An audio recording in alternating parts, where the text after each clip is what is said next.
গতকাল আনাকে নিয়ে চলে গেলাম ক্রিসেন্ট হসপিটালে উত্তরাতে, কারণ আনার একটু ডায়পার থেকে র্যাশ উঠেছিল এবং ও বোঝাচ্ছিল যে ওর অনেক চুলকানি হচ্ছে, তো এর কারণে আর কি যাওয়া। ডিরেস ক্রিমটা দিচ্ছিলাম কিন্তু কমছিল না।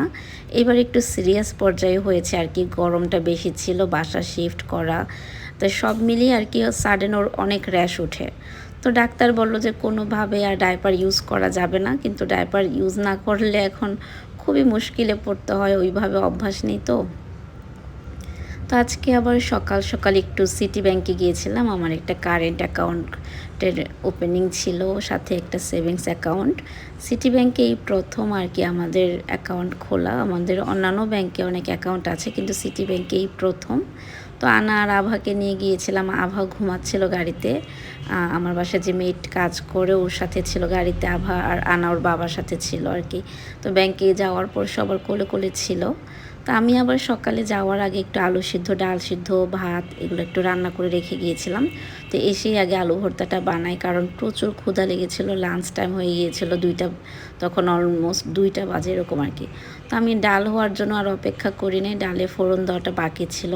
আমি জাস্ট আলু ভর্তা করে, আর ফ্রিজে আমার একটা বেশ কয়েকটা আর কি লইট্টা মাছের বড়া ছিল, ওইটা একটু ওভেনে গরম করে নিয়েছিলাম। তারপর গরম গরম ভাতের সাথে আলু ভর্তা আর বড়া দিয়ে আমার লাঞ্চটা আর কি সেরে ফেলি।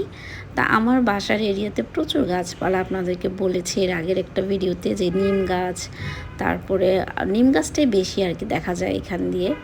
তো বাসার পাশে আবার পার্ক আছে, তো তো ভালো লাগে আর কি এখানে বিকালটাতে দাঁড়ালে। কিন্তু আমার এবারে বাসাটা দোতলাতে হওয়ার কারণে ওইভাবে অতটা আলো আসে না, কারণ চারদিকে এত গাছ, গাছের কারণে বাসাতে আলো ঢুকতে পারে না।